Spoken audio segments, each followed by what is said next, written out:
Okay, so we're changing slant here. We're going to now talk about the media for a couple moments.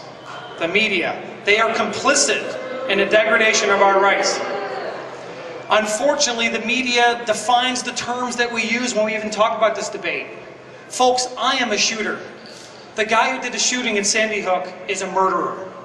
There's a distinct difference.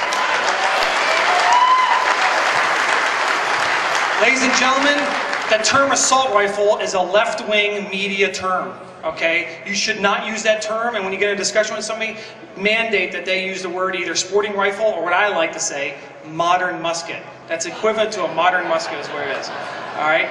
Incidentally, for educational points, when you look at an AR-15 rifle, the AR does not stand for assault rifle, it stands for armor-light rifle. And a lot of people don't know that. There's a new term that the media just came up with this month. They're now calling standard capacity magazines, I don't even like calling them high capacity magazines, they're standard capacity magazines. They're now calling them assault magazines. It's a new term. So expect to see that here coming up.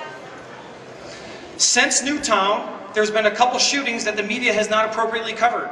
In Portland, Oregon, I was just laying over there last week, I go there again Monday. I stay 2 blocks from the Portland Mall. There was a shooting in the mall in December. And this guy pulls out a gun, he's an active shooter, starts shooting people around him. An off-duty Marine with a concealed carry permit pulls his gun.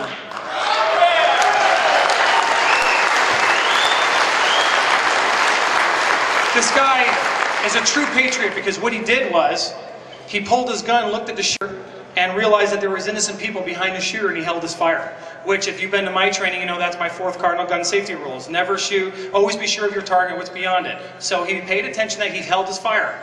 The assailant looked at him, looked in his eyes, saw the gun in his hand, turned the gun on himself and shot himself. Yeah. The media did not report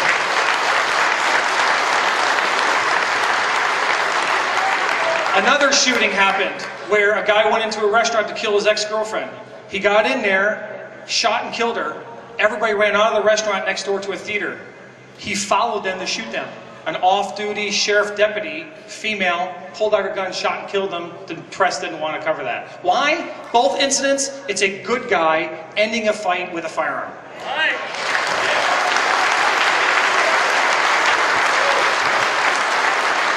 How many people are aware of this? Aurora, Colorado, the shooting there. Do you realize that that shooter had 7 movie theaters within 20 minutes of his house? He neither went to the closest one, he did not go to the largest one. He went to the only one that had a no gun sign. How many times, have you heard that from the press? No, you have not. Okay. Since 1950, how many active shooter incidences do you think we've had in this country that were outside of a gun-free area? 1. Representative Giffords was shot in a non-gun-free zone. Now here's what I want to open your mind to. If these shootings are occurring in gun-free zones, first of all, we need to take down the gun-free, the no-gun signs, and we need to recognize that when you put that sign up, you are telling the criminal that no good guys have guns. Amen?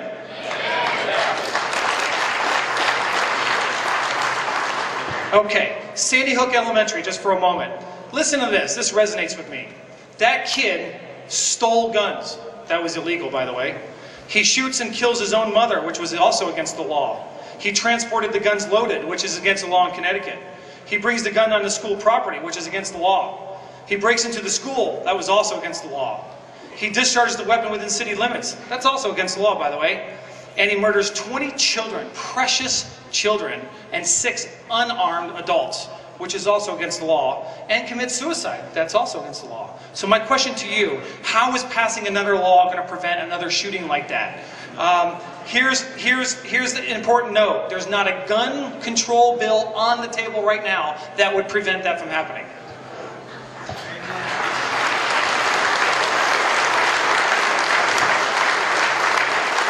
We need to control the conversation. There's 3 variables in these shootings. The firearm, the individual, and our society.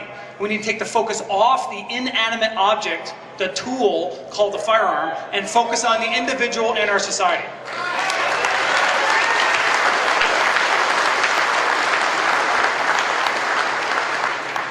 We use guns to protect our congressmen, our president, celebrities, sporting events, banks, jewelry stores, factories, office buildings, courts, and airports. but our children get a, this is a gun-free zone sign. That's unacceptable.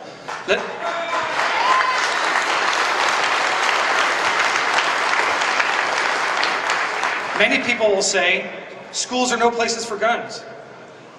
But let me give you an incident. In 1974, 3 Arab terrorists went into an Israeli school and they murdered 31 children.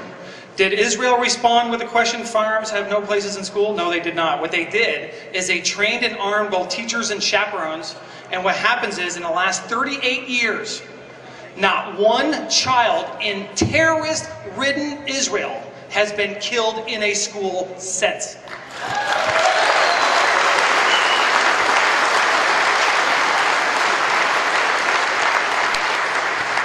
None of the organizers of this event know what I'm going to do right now, but I would like to formally propose that our 4 counties, and any county that you're from, that we sit down and we establish a committee and we talk about protecting our children. And what I recommend is a controlled program of screening and training volunteers who are teachers, administrators, and others to be armed in the local schools. Now, if that sounds outlandish to you, listen to a couple of these facts.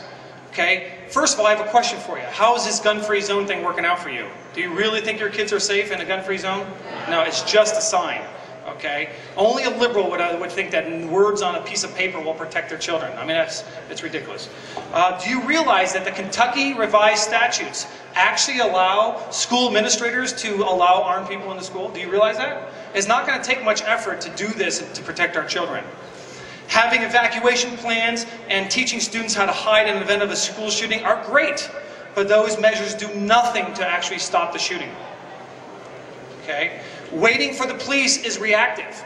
Now, don't get me wrong, having a school resource officer in a school is an awesome idea, and I'm not even coming close to suggesting that we change that. But one person armed in a school will not necessarily prevent people from dying.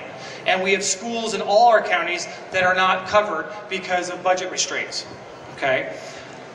We have a saying that says, when seconds count, the police are only minutes away.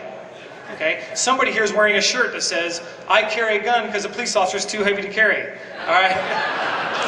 All right. Let's acknowledge the big elephant in the room. Schools that are labeled as gun-free zones do not make our kids safe. Let's fix it. Now, I do have a potential plan. I have a little bit of knowledge about the program that we instituted after 9/11 about arming airline pilots. And at first, everybody thought that was crazy to put pilots in the cockpit of airliners. And I said, no, it's not crazy. If the hijacker is trying to get into the cockpit, take the airplane over, and use it as a weapon, you need to defend the airplane. Well, that program of pilots being armed, all of those gentlemen and ladies are volunteers. They get paid no extra money. They go through an interview process. They go through 3 hours testing a psychological test. They get an hour-and-a-half interview with a psychologist. They get a background check. They train for a whole week specifically for that environment. And every 6 months they get requalified just like a police officer does. My question to you is this. If you only had 3% of your teachers step up to the plate and say that they would be armed, and you can identify your schools and your counties as being protected, first you have the deterrent, and I would argue even 3% of the teachers participating would be a success rate. How many people agree with that?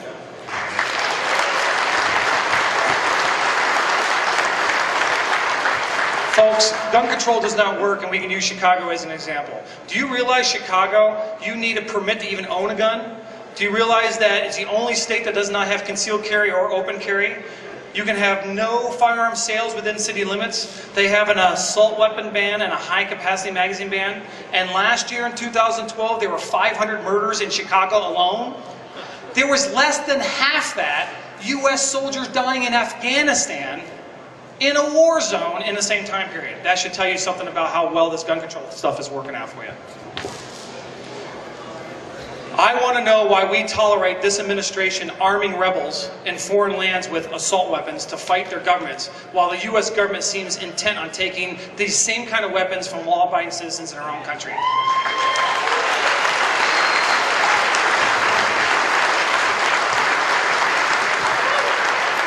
I'm only going to mention 3 threats real quick.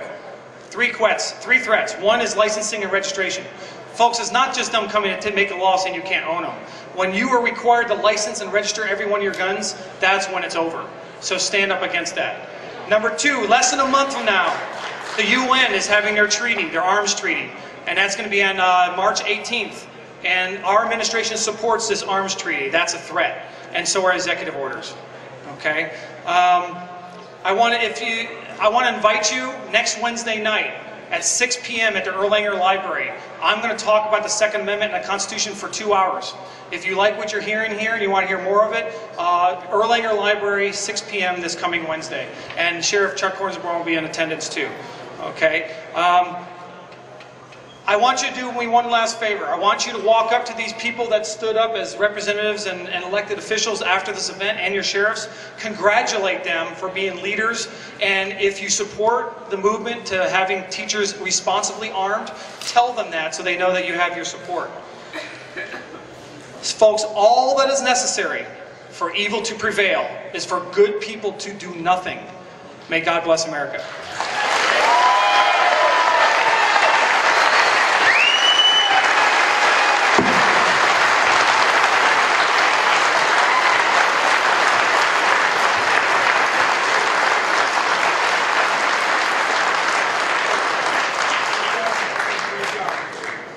Joe, thank you for your service to our country, your service to our county, and for your deep felt